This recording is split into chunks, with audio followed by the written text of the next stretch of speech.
Hi guys and welcome back to the channel. Today I've got two replays in the German Tier 7 light tank, the Aufklärungspanzer Panther, or, as I'm going to refer to it, the Awful Panther. Now it's got the name Awful Panther from back in the day when it was on PC and it was a it was basically the VK2801. The VK2801 replaced this tank in the tech tree. We got it as a premium, PC never did.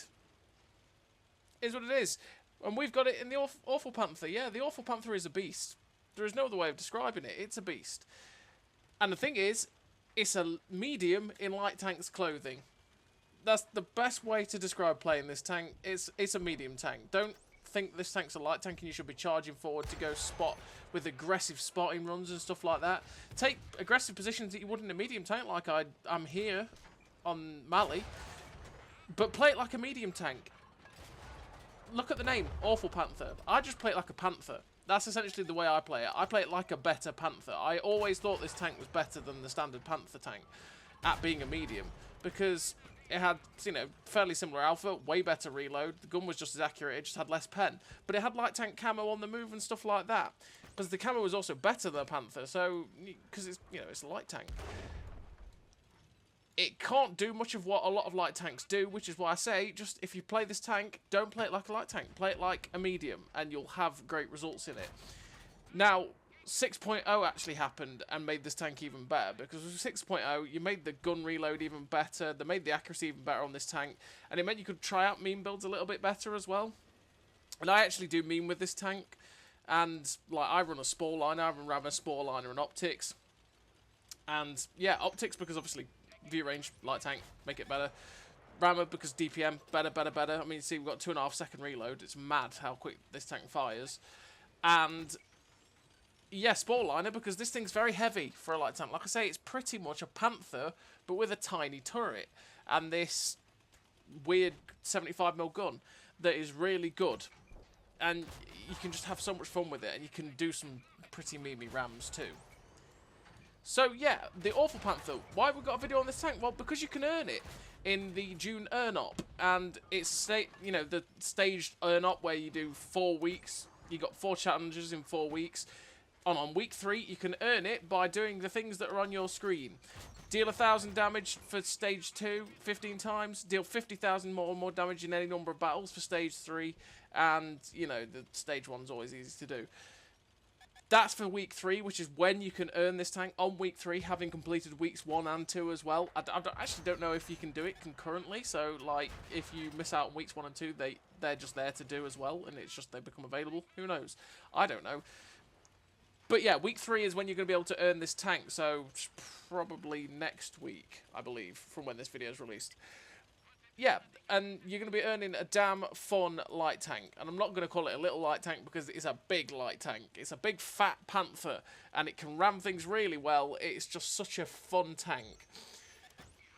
And you can just get some great memes off. I was going to ram this guy, but he ends up dodging both me and Randy there. That was such a fail of a ram from both of us. Oh dear, that was not a good time. we both went in for the ram and both of us missed him. That's impressive, and unfortunately Randy gets shut down. Yeah, the Awful Panther is a hell of a lot of fun. I mean, I've had some meme rams in this tank. I always remember the T-49 that thought, oh, it's a light tank, YOLO'd me.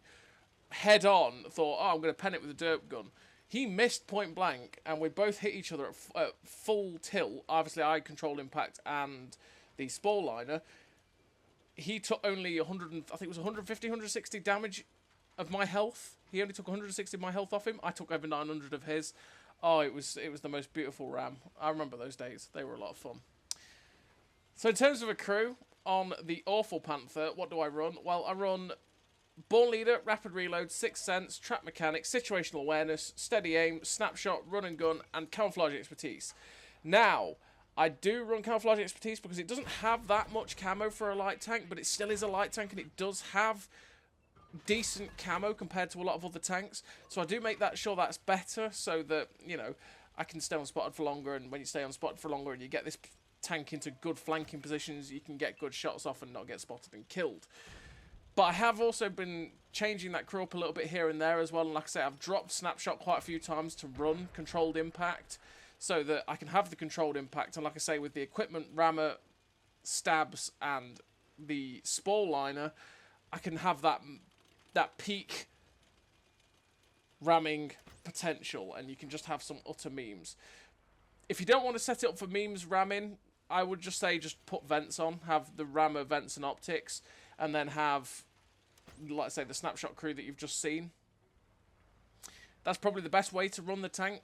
But if you want some memes in the rams, set it up like I said, with the spore liner and controlled impact instead of snapshot. And like I say, you do get some funny times. Now, I really wanted to ram that M56 Scorpion, right, that just got spotted, but I don't have the health for that guy, which is really unfortunate. M44's caught out, though, so we're going to shut him down. There's the TD that's AT-15 that's in our base, so we're going to load the premium rounds, because we do need the premium rounds to pen an AT-15. Because this tank does have that tier, I think it goes on the tier 5 VK 3001H. Like I say, it's one of those weird ones where it's a tier 5 gun on a tier 7 light tank, but the thing is, that tier 5 gun is actually ridiculously good. It's got 157 pen on its standard rounds and 221 on the premium. 221 is fantastic for a tier 7. You're going to pen pretty much everything you're going to face with that. And yeah, the 157 is not too bad either. And like I said, the gun handling's good, the aim time's okay, the mobility of the tank's pretty good. It doesn't have much camo. But like I say, if you think about this awful Panther and think of it just as a better Panther and play it like a medium tank, you'll have a great time. Because the big mistake that people... I've seen people complain, say this tank's crap and stuff like that, and say, oh, you can't scout with it and stuff like that. It's like, yeah, it's because it's not a light tank. It is literally a medium tank. Just play it like a medium tank. Change your mindset about how this tank is supposed to be played, and you will have a fun time. And like I say, the tank's fun, because you see, like, you can hit really thin shots. You can get good positional play because of the mobility. And you can get Mimi rams. And then at the end of the day, because you've got the great mobility in that, you can go chasing the light tanks. You can go hunting light tanks as well. So when it gets to that later stage and there's YOLO light tanks, or like it has been, like I've kept seeing Vanguards, and I've just gone, you, and gone chasing after them and rammed them. It's a lot of fun. So in this first game, we finished with the 4 kills, nearly 3k damage, 2k assist, the ace tanker, not the high caliber, the Confederate medal, sorry, 1993 base XP, a nice game for the Awful Panther on Malinovka. And it showed off, really, that game showed off what this tank can do with the mobility and the ability to flank. Just keep flanking, keep spanking, keep getting good shots off, and, you know, you'll have fun with it. And it's a good tank to earn for free. Like I say, as long as you've managed to get the 3 weeks in, and on week 3 you'll be able to get it, that's great. And I mean, even if you miss week 1, I'd say, I don't know actually with these weekly ops whether it's that they just unlock on certain dates and you can say wait till the end of the month and do them all in one go, or whether it's literally just like if you miss the week, you miss the week, which would suck, really, to be honest. But yeah, I don't know. They haven't really got much clarification on that.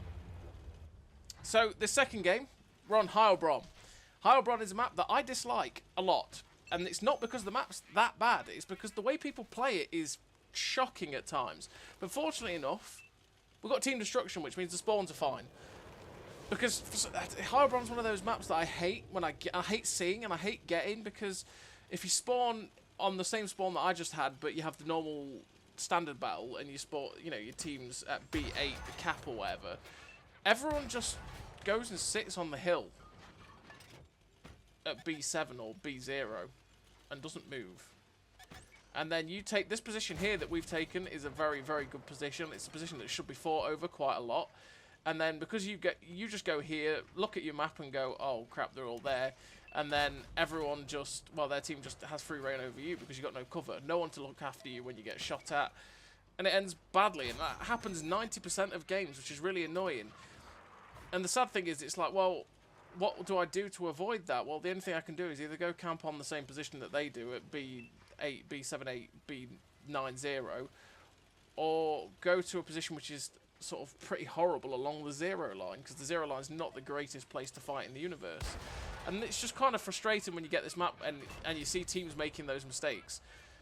Yeah, it's pretty frustrating. So yeah, we've taken this position. We've got a little bit of spotting off. We've got a little bit of damage off. We managed to kill the Leo. And now we're just trying to put a shot into the scope T56, but unfortunately bounce. Something shoots us from the back over there, and it's like, well, okay then, no, I'm not doing that. If I can't see it, I'm not going to sit around and get shot by it. And I'm just trying to figure out what do I want to do next, because I can't spot what's at the back. They can see me. And there's quite a few things to be able to shoot from back there. Our light tanks managed to maraud at H8, quite an aggressive position, and not be spotted. And there we go. There's the only tank he's found so far on this 9-0 is this Cromwell. So it's like, okay, I'm going to go after this Cromwell, or what my original plan was, I'm just going to charge the 9-0 and try and flank behind all the guys in their base. But this Cromwell getting spotted, it's like, right, I'm going to come help this light tank. Well, it's Bulldog. The Bulldog's going to have no real problem with this Cromwell, really, or shouldn't. But I want to come and help him, and we managed to get the kill on the Cromwell. We're up to 317 damage, 852 assistance, so not great so far. But we're now flanking, and we're going to get into a better position to try and assist our team in number one, spotting the things that are along the JK, because look at where our team's bunched up at the minute on the F5.